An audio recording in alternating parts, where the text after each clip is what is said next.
going on, guys? I hope you had a wonderful Thanksgiving and that you guys all made it back safely. So we've got about 2 weeks left till the end of the semester. I'm getting really excited. So today I'm just going to talk a little bit about what the difference is between a employee contractor and an independent contractor. Um, so An independent contractor is somebody who basically works on their own time frame. They can make their own schedule, hours, location, etc. They can, I'm sure to some degree they can either accept or decline anybody based on whatever, as long as it's not in violation of constitutional laws, service. And an employee contractor probably can't really do that because they are restricted by the company's policies. So, and they can't really set their own hours or things like that. I'm sure they can to a certain extent. Kind of like here up at school, when you have a job on campus, you can kind of say what hours you can and can't work, but it's not to the same caliber or degree as an independent contractor. So the example that I found on Wall Street Journal is the following. In Seattle, there was a proposed rule to all app-based taxi drivers the right to vote for unionization.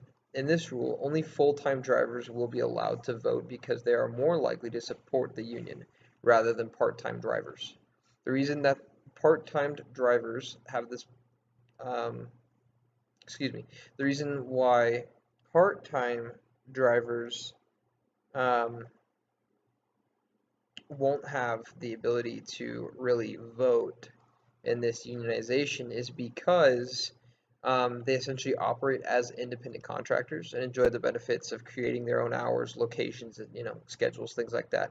Whereas full-time drivers would operate more as employee contractors because they would work in certain locations with hours that are managed more by the company rather than themselves. So that the explanation's kind of in there. It's because the part-time operate more as independent contractors because they choose everything that they want, whereas the full-time, that's their job, so they're going to want to work with a company that'll provide benefits and stuff like that. So the quiz question is the following. In Seattle, there was a proposed rule that all app-based taxi drivers be given the right to vote for unionization. In this rule, only full-time drivers will be allowed to vote because they are more likely to support the union rather than part-time drivers. The full-time workers would be considered employee contractors because they work for the union and abide by its schedule. Why would part-time workers be considered independent contractors?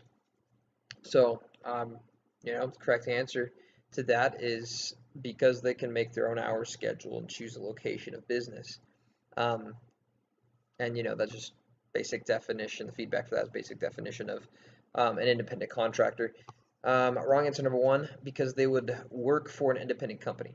The reason why that's wrong is although they technically would work for an independent company, aka themselves, this doesn't necessarily mean that they're working. Independent company really refers to them working for another company, but they don't work for a company, they work for themselves, even though they technically would be considered a company. Wrong answer number two, they would be considered independent contractors. They would not be considered independent contractors at all. And the reason why this is incorrect is because they would be considered independent contractors due to all the freedom that they enjoy as far as business goes. Like they can plan hours, schedules, location, etc. Also, they wouldn't really have any contractual agreements with the union. Wrong answer number three, because they choose their hours, schedule, or location of business. They don't choose.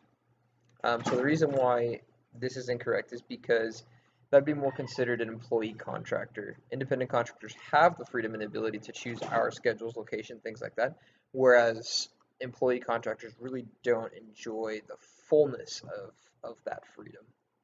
So there you guys have it. Just a little bit of an explanation of the difference between an employee contractor and an independent contractor. Go ahead and do well on the quiz, and good luck with the rest of the semester.